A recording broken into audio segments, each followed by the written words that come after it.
leave your guitar, I'm going to use it in a minute. Yeah.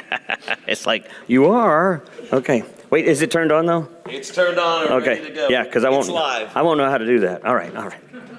So I love that song, that Billy Joel song. The idea of what strikes us in the middle of the night, right? We've all had these waking dreams or these moments that we wake up in the middle of the night and we start looking for something. We start searching for answers. For a lot of us in the middle of the night, maybe not a lot of us, but I'll go ahead and say for me, in the middle of the night, sometimes what wakes me up is something I cannot shake. And then the more I think about it, the more it spirals, right? And then the more I'm trying to distract myself so that I can get back to sleep. But there is something to this Billy Joel song about transfiguration that I want to think about today, about what runs through life, what we are actually all connected to, but forget so often, right? And that's where we find ourselves sometimes trying to get control and spiraling out of control. That's usually what happens, right? So here's a wonderful saying, a wonderful writing, a text by, quote by Albert Einstein. He said, "The most beautiful thing we can experience is the mysterious." This from the famed scientist. "It is the source of all true art and science. To the one to whom the emotion is a stranger, who can no longer pause to wonder and stand wrapped in awe, that one is as good as dead."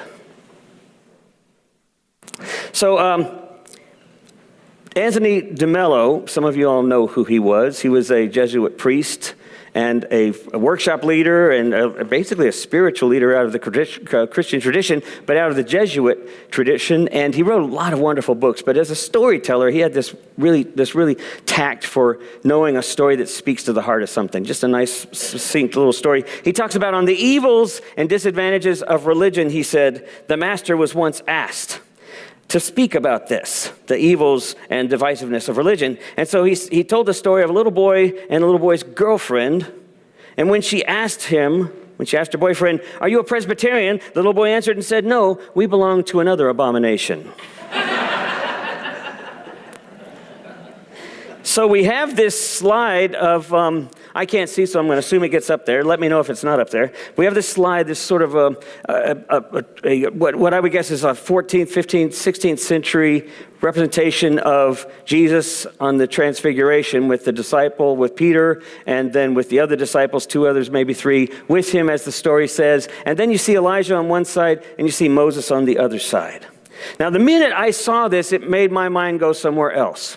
Because for one thing, I used to see this story in one way, right? When I belonged to the Bible Church and the Baptist Church, and I did my stint with InterVarsity Christian Fellowship and Campus Crusade and all that, I really understood this story as this divine imprint, this stamp of approval that the literal interpretation of everything in the Bible is to be taken true. And Jesus, I took it to sort of this typical, what do you do with a story like this? And then when I began to deconstruct it, and I began to sort of see after seminary training, and then after traveling around the country for 25 years as a storyteller and a musician, I began to sort of rethink all these stories. For one thing, I was hearing other stories from around the world, other faith tradition stories even. I was even working with people who were from the Muslim tradition telling stories at festivals, and we would sit back and we would share Nasrud and Hoja stories and laugh together, and then wonder, how is it that you're a Christian, I'm a Muslim, and we're laughing together? And I'm smiling like, what else could we be doing, right? We're all anyway. So I was learning so much from all these other exposures. I came back then, and what do you do with something you deconstruct? What do you do with it? How do you understand it again? How do we rethink it? And so, as I saw this story, I'm telling you, I looked at the lectionary and I'm going like, really? I don't really want to preach on this. I don't like this. And my mind went here. My mind went to these next things. I started thinking of Charlie's Angels. I don't know why. I think I was thinking of trios, and then I thought this next one, the more modern version of Charlie's Angels. And actually there's I think 3 variations on Charlie's Angels now. And then I went to Star Wars, and then I started thinking of all the trios. I failed to get a picture of 3 Stooges. I thought, why did I not think of them? The 3 Stooges are great. But then I thought about the Matrix trio, right? The Matrix, I know a lot of you didn't watch the Matrix. I haven't seen that yet. You need to. It's all about reality. Anyway, then I went to the Lord of the Rings trio, right? We have almost all of us seen the Lord of the Rings and seen that trio. And then of course, I went to Harry Potter. And then I thought about, okay, then there's also, every religious tradition has trios, if you think about it. The Scandinavian has Thor and Odin and Loki. And then, of course, we have, on the Christian tradition, we have Father, Son, and Holy Spirit. But then I wanted to come back to this glowing depiction of Jesus. Is that what's up there? Okay, good. It's working, yes. So, I thought about this whole story, and it occurred to me that this really is about something deeper, like the river of life. This idea of transfiguration, we think of it as being, or maybe traditionally used to think of it as being sort of the stamp of approval of God on Jesus being Messiah. But that really is a story in retrospect when we understand that the Gospels were written anywhere between 15 to 50 years after Jesus' death. And Luke was one of the latter ones to be written down. And so Luke is already arising out of a following community of Jesus, a community that's already been following now. The temple is it's right before the temple falls, but there's lots of tensions. There's already a scattering of Jews and Christian followers, or what were called really the way of the anointed. They weren't really called Christians back then. They were called those who follow Jesus, the way of the anointed. There were so many splinter groups, in fact. It's hard to forget. It's easy to forget. That there was so much diversity back in that first century or two after Jesus' life. And so this is being read back in retrospect. But it occurred to me something else is being said here altogether, if that's all you see, because I love the story the way that Luke puts it. The way Mark puts it is even more fun, because in parentheses, in Mark's text, in parentheses, when Peter says, Lord, maybe we should do something, we should build something here, then in parentheses it says, because he was scared and he couldn't think of anything better to say. I love Mark's version. I think it's a little raw. It's also the earliest version of the gospel that we have in terms of sources. And so I love that idea because it's true to Peter's character, right? Think about if we were simply thinking of transfiguration in terms of this magical, miraculous, supernatural moment happening, we miss the point entirely. It's only a few months later that Peter denies Jesus. Here he saw this amazing, radical, miraculous thing, not to mention all the other stuff he's supposedly seen, and then he denies Jesus when he's gathered around the fire with others and Jesus has been crucified. So we're missing the point if we start looking at things too concretely, which is always, I think, the challenge for us as we explore what it means to be involved in Christianity and to be involved in spirituality, is how do we come to see something more meaningful? Now, Jesus tells them later, he actually tells them when he goes back down, he says, you're all going to be looking for a sign, but the only sign you're going to get is the sign of Jonah. And what I want to suggest to you is there again, what people have done since the 1800s, since the late 1800s, actually a British guy by the name of, I forget his first name, Darby, Anglican minister in England, was the first one to introduce sort of the idea of a rapture and the idea of an end times, of reading the scripture in terms of that. So it actually is a very, very late development to try to understand these things as being predictions of what's going to happen, right? So if you start to look back and you realize what Jesus said is the only sign you get, most of those folks interpreting things literally try to make this into Jesus was talking about he's going to die and then 3 days later he's going to raise, because the sign of Jonah is what? Jonah and the whale? We know that story. Most of us heard it as kids. Was it a whale? Does it say whale anywhere? It's probably a big old grouper. It might have been a grouper. We don't know. It was a big fish. But we think of that as being what this story is about. It has nothing to do with that, because the whole sign of Jonah had to do with what Jonah was sent to Nineveh to do. To tell them that God loves them and that they need to change their lives and live according to that love, live according to that relationship, that covenant that Abraham was first given about being a blessing to the people, to the nations. And to Jonah's great disappointment, they change.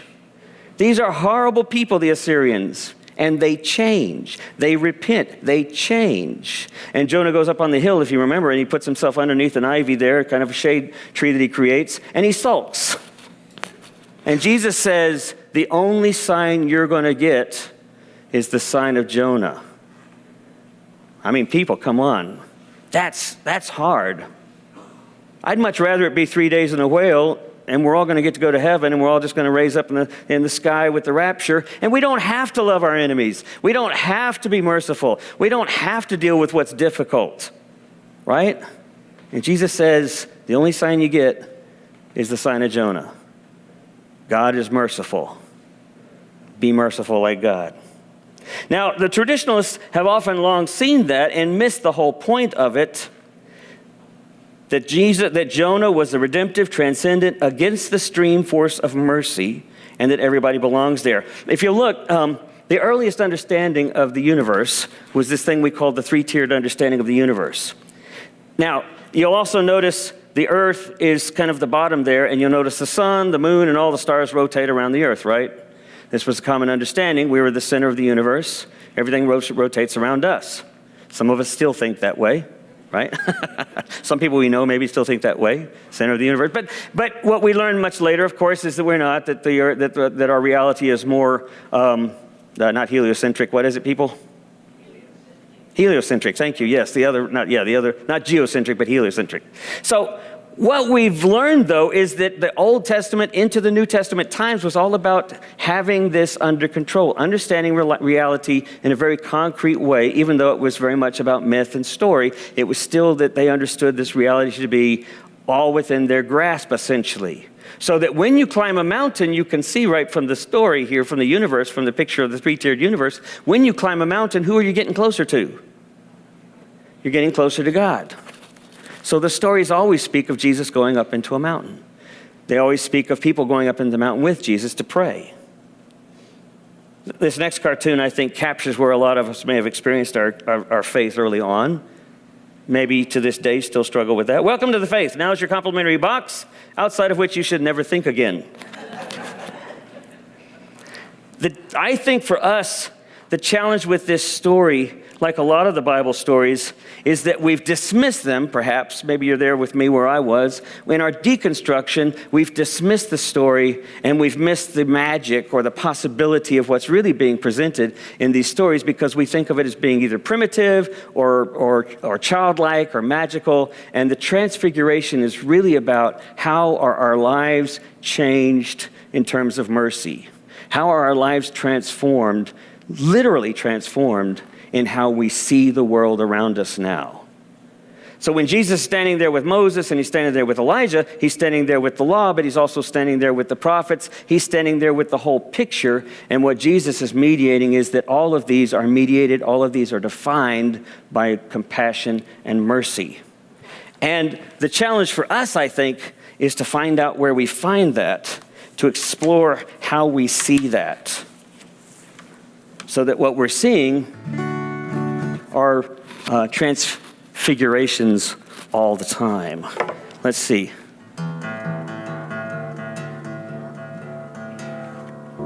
There we go.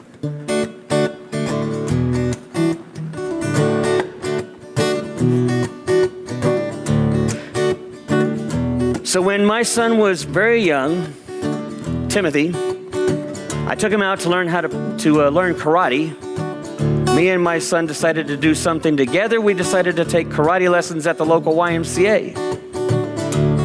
Tim was 6 years old. He said, I want to be a karate master, just like the Karate Kid. So I said, all right, we'll do this together. After the first lesson, Tim came home. We drove back home. He got out of the car. He didn't walk up to the door. He stopped. He wouldn't come inside. I said, Tim, what's wrong? He said, Dad, I'm pretty good, aren't I? I said, Tim, it's your first lesson. He said, I know, but I was pretty good. Did you see how I kicked? I said, yeah, everybody saw how you kicked. I mean, it was like everywhere. He said, yeah, but I'm pretty good. I can kick pretty good. I said, that's right. He said, well, how long before I can be a black belt? How long, Dad? Oops. How long do you think it's gonna take? How long, Dad? See. Yeah, there we go. I haven't done this. I'm just hoping I remembered how to do this. How long, Dad? You know I hate to have to wait. Well, I'm beginning to think that I'm on the brink of discovering just how I get there right now. So I said to him, this is a good opportunity for a teaching moment. being a storyteller and having my first year of being on the road, I'd learned already a lot of stories. So I said, Tim, there was once this Zen master and his student was going to learn from him how to be a Zen priest like himself, a master. And he said to his master, he said, how long before I can be like you? And the master said, it will take you 10 years of study. And the student looked up at his master and said, that's a long time. And Tim looked up at me and he said, 10 years? That's forever. I said, I know, that's what the student said to his master. So the student said, what if I work really, really, really hard? And the master looked at his student and said, then that will take you 20 years. And Tim looked up at me and he said, but Dad, that doesn't make any sense. And I said, that's what the student said. And so the student said, Master, that doesn't make any sense. I mean, if I work really hard, if I sleep and I dream and I wake and all my moments I'm thinking about how to be like you, how long? And the master said, if you do all of that, it will take you at least 30 years. And then he looked at the student and he said, young man, when you realize that where you are right now is where you need to be and you devote your attention to that, then you will have achieved what you need to achieve. And my son looked at me with his eyes kind of open wide and smiled and he said, yeah, but how long before I can get my black belt? So this went on for weeks. After every class we get home and he'd say, you think I'm ready? I said, Tim, you haven't even gotten your yellow belt yet, or your gold belt, your green belt. I said, there's a lot of steps. And he said, yeah, but I'm working really hard. How long, Dad, do you think it's gonna take? How long, Dad? You know I hate to have to wait. I'm beginning to think that I'm on the brink, that I already know how to get there right now.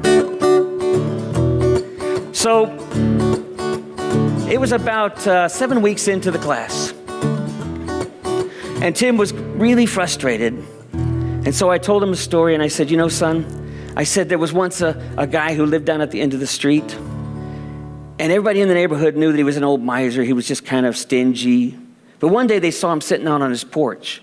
And a couple of guys were walking by. They saw the old guy sitting on the porch, and he had a pot. And it was glistening in the sunlight. And they walked up to him closer to see what it was. And on closer inspection, they saw the pot was filled with gold nuggets. Tim was kind of interested. And I said, the two guys looked at him and said, how did you get that? And the old guy looked at him, dumped it out on the porch and said, it's easy. Anybody can do this. So the two guys were going like, really? And he says, yeah, all you got to do is you got to put mud and rocks in here. You spit and then you stir it up with a stick. They said, that's all you have to do? He said, that's all I ever did. So he gave them the pot. They took the pot home. Tim said, wow, is it that easy? I said, well, the two guys thought maybe so. The two guys took the pot home. They did just what the old man told them. I said, for days, those two guys put rock and mud and they spit and they stirred. And you know what they got, Tim? And Tim said, gold. And I said, no, they got mud and rock and spit. And their arms were hurting. So they went back the next day or 2 days later, and they went back and they said, you lied to us. And the old man was sitting on the porch going, I don't lie. They said, well, you said that we'd get gold. We didn't get gold. And the old man was going like, well, did you do it? I said, you put the rock and you put the, I said, yes, we did that. Rock, mud, spit, stir. We did that 100 times. And then the old man's eyes lit up. And he looked at the two men standing there and he said, wait a minute. Did I tell you that while you're stirring, you must not even once think about the gold?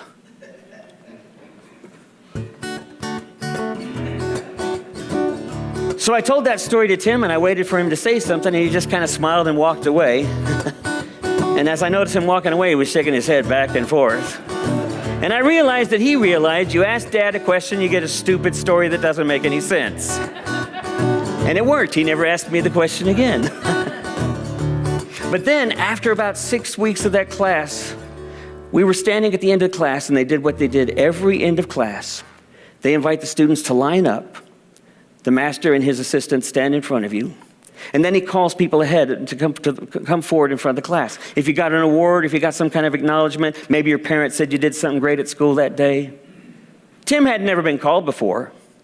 And we were kind of late starting into this class. Everybody else seemed to know each other. So he was a little surprised when the sensei called his name. And Tim walked up quietly and bowed to the sensei, and the sensei and the teacher's assistants, they bowed back to him. And then the sensei said, Tim, we have been watching you, and you seem to be working really hard. We're going to go ahead and move you on ahead so you can catch up with the rest of the class. And then the assistant reached out from behind him and got the gold belt, which is like a third step in the process from white, yellow, and gold. And we're going to give you the gold belt, and they wrapped it around his waist, and they tied it traditionally, and they all bowed, and everybody clapped, and Tim's face was beaming as he walked back to the line. And then the sensei continued to call other names. Tim was pulling on the sleeve of my white gi, my karate suit, and he was saying, Dad. And I said, Tim, not now. And he said, but Dad. And I said, Tim, shh. And then he said, Dad, and he pulled so hard, I said, Tim, what? He said, not once did I think about the gold. How long, Dad, do you think it's gonna take? How long, Dad? You know I hate to have to wait. I think I know now. I think I know how. The most important time is what we do right now.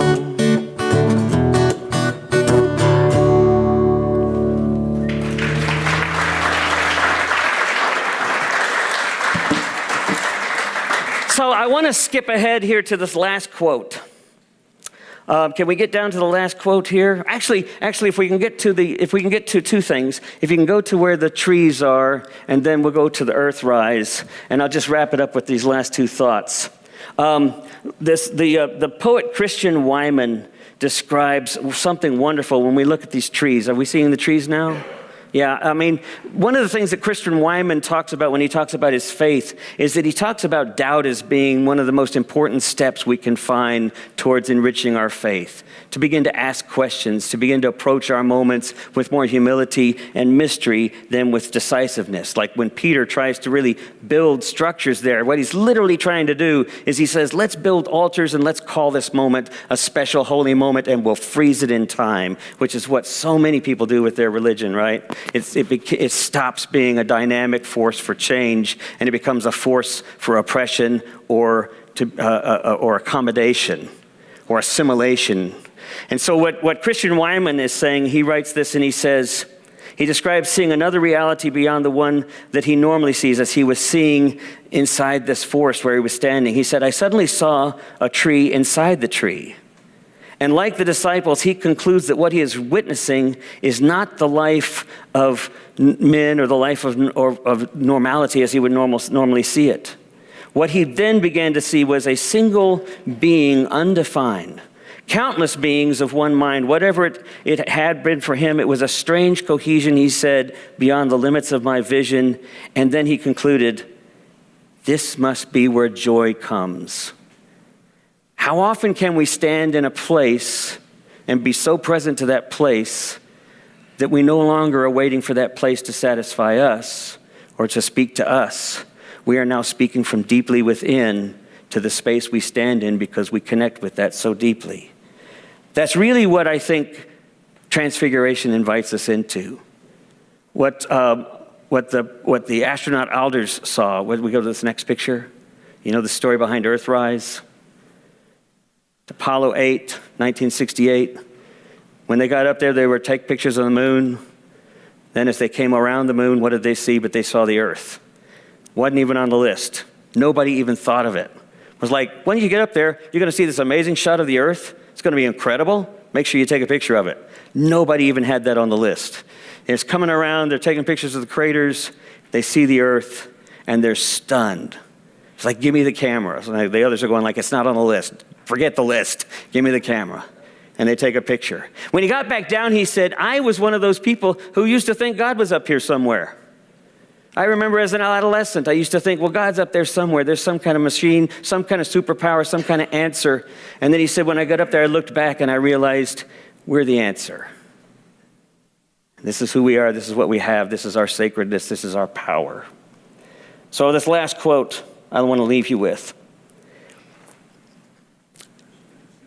I told this story in the blog post that I sent out of Linda and I going fishing or not fishing, but walking in Petoskey in the woods along Bear River, and coming across a fisherman who found a salmon there. The salmon were starting to jump, and he was fishing for the salmon, but he kind of stopped, and as the salmon were jumping, we were asking him, how does that happen that salmon jump?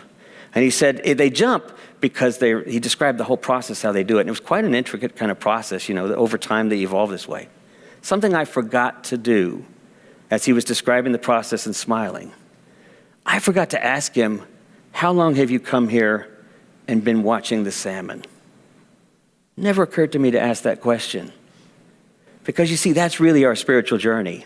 How many times do we get to be present, not because we've determined and we figured it out, but because we're still trying to figure it out. And then after a while, something appears in the cloud and we suddenly see something transformed. The way T.S. Eliot put it is, we shall not cease from exploring. That is what's up here, right? Thank you. We shall not cease from exploration. And the end of all our exploring will be to arrive where we started, but to know the place for the first time. Transfiguration. Amen.